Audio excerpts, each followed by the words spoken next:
It was back in the 90s, and it was one of those things that you saw a lot of people do. Taking either sports cars or Chevettes or sedans or pretty much anything and putting a four-wheel drive system underneath of it. Basically dropping it onto the frame of a pickup truck to make this like pickup truck, four-wheel drive version of a Chevrolet Chevette. Now, why would you do that? Why would you want to go off-roading in a Chevette? Well, this is something that people have thought about and people have done for decades. But now, the industry is starting to catch on. It started making headway into it in the 80s. But it really wasn't until one company, back by the 2010s, to really figure it out and try and enter this market. Many others have considered getting into it, but no one else has really tried. Why not? And now, with the arrival and Cabela's son bringing out his new version of the Porsche for off-road use, the world of the active sports car market is about to take off. AutoLooks.net Autopod, streaming day or night, coming right at you, right here, right now. Welcome back to the AutoLooks.net podcast. I am your host, as always, the Dr. to the automotive industry, Mr. Everett J, talking to you from our main host website, AutoLooks.net. If you haven't been there, check out some of our ratings for exterior designs that we do for every single year, every model year, all the way back to 2010. We have the ratings on our site to see who wins the gold medal of the A Plus award and who gets the coveted Rusty award for the worst design of the year. While also there, take a check on the corporate website's link to see some of the automotive companies from around the world. Big or small, we have them all. Corporate websites from around the world. And we like to give out a special welcome to our sponsor from Magic Mind. Check it out on our website. We do have a coupon code to save you some money on their products. And we like to pay a thank you out to our host, Podbeam.com, streaming us through their own services and on many other platforms from iTunes to Amazon. We are there. Today we are talking about this brand new market, the active sports car market. Not active lifestyle vehicles or the ALVs, the active sports car market. This is a market that's been around for a long time. And its first foray that everybody saw was from those good old Duke boys. Yes, the Dukes of Hazzard essentially showed us that a cool muscle car can go flying down back roads and take a cool jump. Even though we know they destroyed more cars than that actually made those jumps successful, it still showed us that these things can be used off-road. That got people thinking and say, hey, what else can we make go off-road? Now, when I was a child, I saw a lot of people do this to Chevettes. I don't know why, but people like to do it. This small, tiny little crappy hatchback from Chevrolet, and people made it go off-road. I guess it was because they had a two-door model. It had a coupe. Maybe that's why, but there were people out there who wanted four-wheel drive sports cars. And that is a market that we've actually seen start taking off yet again. If you take a look at Fast and Furious 7, you get introduced to the 69 Charger off-road with Dom, plus a 1968 Chevrolet Camaro with a four-wheel drive system as well. These are off-road vehicles. These are active sports cars. They are purpose-built for going off-road. Now, vehicles like this have existed for a long time. Take the Myers Max, the original dune buggy built off the Volkswagen Beetle platform. Hell, Volkswagen even had the Beetle dune buggy editions. These were standardized products made to go off-road, but they weren't purpose-built by a manufacturer. We didn't start seeing that really until the 70s and 80s. Ferrari did it with the 308 Dino GT4 Safari, which was more of a sand racer for rich sheiks in the Middle East. And then Porsche had the Carrera Off-Road. That is essentially what inspired Mark Philippe Gambella to build the Marcian, an off-road inspired Porsche. He wanted to go off-roading in the sand dunes with a four-wheel drive sports car. Now, doing this up until now using a Range Rover Sport was one of the few ways you could experience this, unless you're buying an actual dune buggy. But there's been a few companies that have looked into doing this. And as we said, back in the 80s, it really started. AMC had their Eagle brand, and they had the Sundancer two-door version of their four-wheel drive Eagle branded products. This was essentially one of the first four-wheel drive sports cars. But the one that really showed it to the world and really showed us four-wheel drive sports cars could be amazing and could dominate in the world of rally, that would be the original Audi Quattro. The Quattro, the original active sports car. This was a sports car purpose-built for going off-road. But this was only built after Lancia had created the Stratos. Yes, that vehicle, the Stratos, was the vehicle that launched the active sports car market into the stratosphere, conveniently enough, as off-road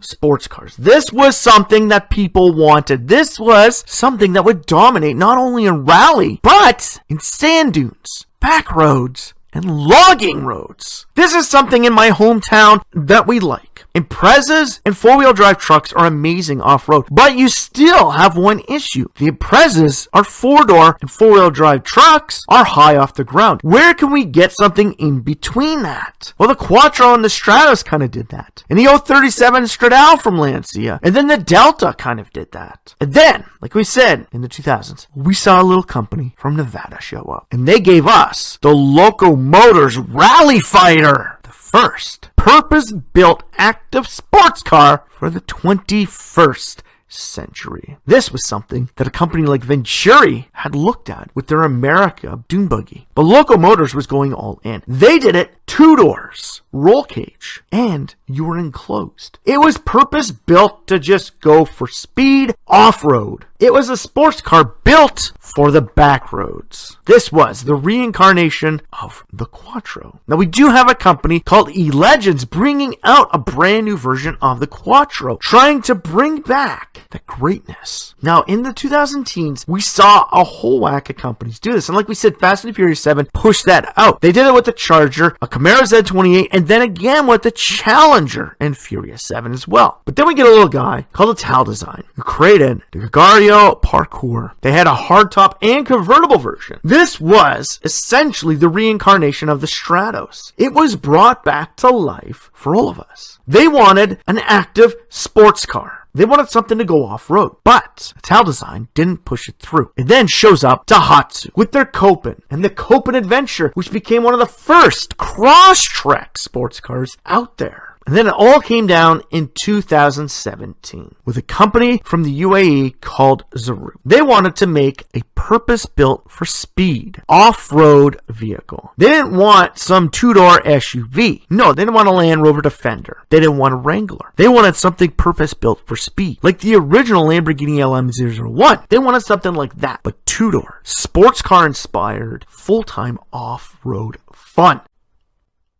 Hi, it's Everett. I'm sorry for any interruption, but today I'd like to bring our sponsor out. MagicMind.co. MagicMind themselves make a great product. I have actually tried this product from them. Their product is a magical elixir, or what you would call the world's first productivity drink, developed for entrepreneurs, writers, website creators, podcast hosts, podcast creators, automotive designers, and even race car drivers. Yes, people within the automotive industry, like myself or anyone else in other industries out there. This drink can help you with things like brain fog and an unreliable focus. Are you one of those people that sit down during the day in front of your computer and could focus for like an hour, and then all of a sudden your brain starts to wander off from the project at hand? You still got hours of work ahead of you, but your mind starts wandering. It just wants to go and take a break. But when you do that, you know you won't be able to come back and stay focused on the exact same spot you were at before. Well, Magic Mind is a product that'll help you keep going throughout the day. Their magical elixir will do that for you, and it is an all-natural magical elixir. This amazing productivity drink I have taken in place of my coffee just to see 100% that it will work for me, and it did. It kept my focus throughout the day. I was more in tune and focused on what I was doing that day, all thanks to the Magic Mind elixir. You could sip it, you could drink it, you could take it as a shot, any way you want to take it. As long as you drink all the contents of it, you will get the rewards from Magic Mind's elixir. And being our sponsor, Magic Mind has given you, our listener, a special one-time code on the magicmind.co/auto website. That discount on your first order. And again, on your first order, if you are not satisfied, they do have a money-back guarantee, no questions asked, if it doesn't meet your specifications. And you can find links to it on the AutoLooks.net website or through magicmind.co. So remember, this is a magical elixir that'll help you keep focused and help increase your productivity during the day, like it did for myself, the doctor to the auto industry, Mr. Everett J.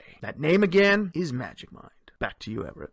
Lo and behold, the Sand Racer. And right after that, Ariel creates the Nomad R. their tubular chassis dune buggy. Now, why do we say this is a market that's starting to take off? We originally started in the 70s with the Lancia Stratos, but now we're seeing some of the big players getting into it. People starting to say, hey, I want an off-road vehicle. You've probably seen some of the people that have turned Minis into off-roads, or the 370Zs into off-roads, or hell, people that have put it out there, like X-Tommy, putting out images, like the Bugatti Chiron, the 918 Spider, hell, even Koenigsegg's, as four-wheel drive off-road vehicles. These inspirations are given to people to say, hey, off-road sports cars could be a really cool thing. In an apocalyptic type world where roads are getting horrible, especially in my hometown, vehicles like this might seem to be a better option. Seriously, I don't like to drive a lowered vehicle in my city because of the amount of potholes. That's why we've famously given it the name of Crater Sudbury. Not Greater Sudbury, Crater Sudbury, because of the amount of craters that we see in the springtime. That and the fact that our entire city is built in a crater from a meteor impact. But a vehicle like the Gambella Marcian is something for this market. It's not low to the ground, but it's low enough to show that it's a sports car. But it's fun enough to say, I want to go off-road. And now we get companies like Overland creating the E-Gen for off-roading. And hell, even ProDrive, a company that has been tied in with Ford, building Formula One engines into off-road vehicles. ProDrive is now building this vehicle called Hunter, coming out in 2023. The ProDrive Hunter is an off-road vehicle. It is purpose-built to go off-road, but it's only 2 doors. It's a sports car. And if you've not seen Extreme E, this is essentially where these vehicles are going. They're off-road racing cars. So why are people creating these things? Why do we see more and more of them coming out every year? Last year we saw a Project Maybach, which is essentially looks like a Rolls-Royce Wraith that goes off-road. Why are companies looking into products like this? Full-time off-road vehicles. It's because a lot of the rich people are now looking at it as they really want to get away from people. They want to go out into the back wilderness. And look, China is a huge market. Same with India. And they don't always have the best roads. Like I said, in my hometown, some of the roads are horrible here. So vehicles like this would be great. And with more companies and more people looking into things like this, creating these all-time off-road vehicles, and games like The Crew starting to push it onto people, more demand is going to start showing up. More demand for things like the Audi Nanook Quattro concept from a few years back, or the GFG style Kangaroo, or hell, even the Kia Forte Coupe Mudbugger. These are all products that could see the light of day. Hell, Lamborghini is now looking into building a Huracan Sterrato, an off-road, a four-wheel drive version of the Huracan. Now, we all know that it has an all-wheel drive version, but why not make it a four-wheel drive version? Why not take the Huracan off-road? Porsche is looking into this as well, because these companies are starting to see that there is a market for active sports cars. With the CUVs and SUV craze still being as strong as it is, and now with sedans and crossovers moving into the ALV market, there's soon going to be more demand for off-road inspired vehicles in most marketplaces. And sports cars, with a shrinking market that they now have, this may be the best place for them to go, similar to that of coupes and convertibles. Start making coupes and convertibles for off-road. Hell, even look at it. Volkswagen has a convertible version of the Taos. Why? Why do you need a convertible version of a subcompact CUV when you could just get a Golf convertible? Wouldn't that be better? Well, like we said, the car industry, literally sedans, hatchbacks, wagons, they're getting less interest in it. We are still seeing tons of new hatchbacks and sedans coming out, but we've all noticed wagons are starting to contract, similar to that of coupes and convertibles. Get into the active sports car market, and maybe these markets can come back. They just need bigger names attached to them. Local Motors could give the Rally Fighter a fighting chance if they were a bit bigger. Even showcasing this product in both Transformers and the Fast and Furious franchise, there still wasn't enough interest in this company. They didn't have the big, massive marketing budget that a company like Audi or even Lamborghini have. Seriously, if you create the Lamborghini Huracan Sterrato, a product like the Audi Nanook could come out. Considering the fact that the Lamborghini ERS spawned the Audi Q8, an active lifestyle vehicle, and on the verge of being an active sports car. Had those vehicles only had 2 doors, they would fall into the active sports car market, similar to that of Zaruch, Mark Gambella, or ProDrive. Locomotors disappearing from this marketplace this year is a sad sight. Sure, it leaves the door open for some of its competition to start moving in, but if a company like GFG Style, Ital Design, or even Project Maybach don't get off the ground, then products like this may not see the light of day. There is demand for it, and like we said, emerging markets like India are a big place for this. And now, with more companies looking at Africa as the next frontier after China and India, the lack of road networks there really pushes the active sports car market out there. Why do you think we're seeing such an increase in the CUV SUV marketplace? It's because of these emerging markets now demanding more vehicles. Driving a sedan down those back dirt roads in some of the smaller African countries that don't have major throughways, highways, or even standardized roads will have more issues. Just look at the capital of Mongolia. Take a look online on YouTube and look for the worst roads in the world. The host of Canada's Worst Driver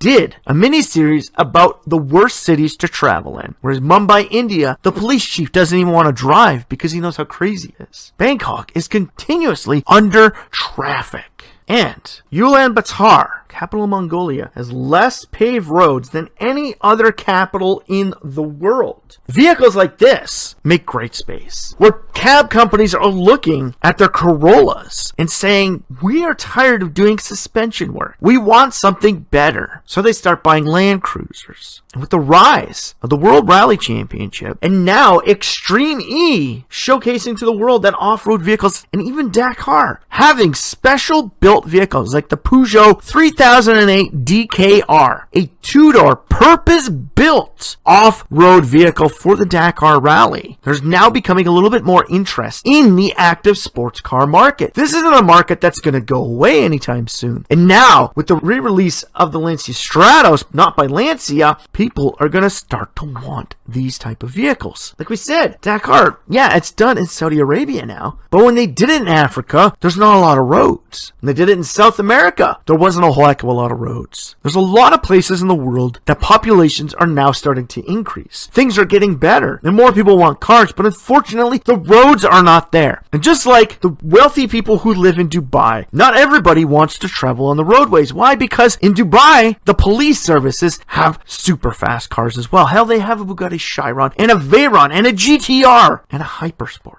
So do you really think you're going to get away from the police there? You take one of these Zaruch Sand Racers, a Locomotors Rally Fighter, or even the Huracan Storado, and you go flying through the dunes? Well, now they got to bring out the Mercedes G-Class to chase you down in the sand. But since there's no roads and no people around, how do the police warrant giving you a speeding ticket in an area that has no speed limit?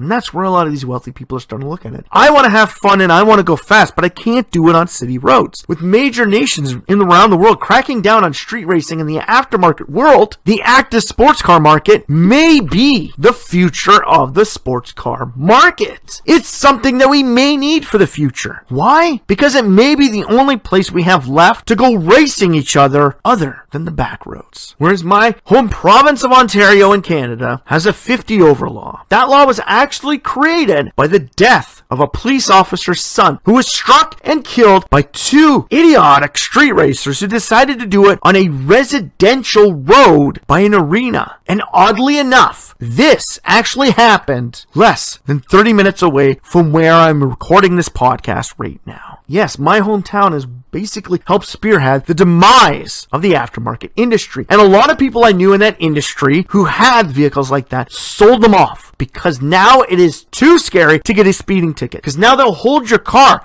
You could pay upwards of $10,000 in fines right off the bat before you even touch your car. But with so many back roads, so many forestry roads, so many dead mining roads in this city, off-road sports cars could be a thing. Where everybody got rid of their vehicles, and one of my good friends got rid of his Acura RSX. He parted it up and sold it off to essentially people down south where they still have street races on major highways and big city roads. He got rid of that. and got himself a truck. He lifted it and put more horsepower on it. Because like he said, there's only Tahoes, Suburbans, and Explorers. They're going to try and come after me when I'm off-roading. So if my truck can go further into the bush, faster and better than them, I can get away. Where an active sports car, like the Zaruk Sand Racer or Locomotor's Fighter, I could do that even faster and safer because my vehicle has a better coefficient of drag. Our center of gravity is closer to the ground, which means we can fly through the air quicker, faster, and better than a standardized sports car or a four-wheel drive truck. So with companies like Maybach and Lamborghini now looking into the active sports car market, there could be a future outside of those four-wheel drive Chevettes that we all saw during the 80s and 90s. So in the end, do we need this market? Yes, we need the active sports car market. We need it to keep the sports car market alive for future generations. Because sports cars are the one thing that still makes the automobile industry desirable to people. Without sports cars, supercars, hypercars, ultra cars, anything that goes fast with two doors, the automobile is just a way to get around. So if you like this podcast, please like, share, or comment on many of our different social feeds. Go to our website. You can like, share, or comment through our website through those social feeds right from AutoLooks.net. Check out the podcast link, corporate websites, or the rating section for vehicles from around the globe from AutoLooks.net. So like we said, like, share, or comment with your friends and family. And if you liked it, tell your family about the AutoLooks podcast. Hell, even tell your boss. Share it in the office and tell them this is a powerful message. The active sports car market is a powerful market which needs to rise more. So for myself, Everett J, and AutoLooks.net, strap yourself in for this one amazingly fun ride as we fly through the mud in our active sports car.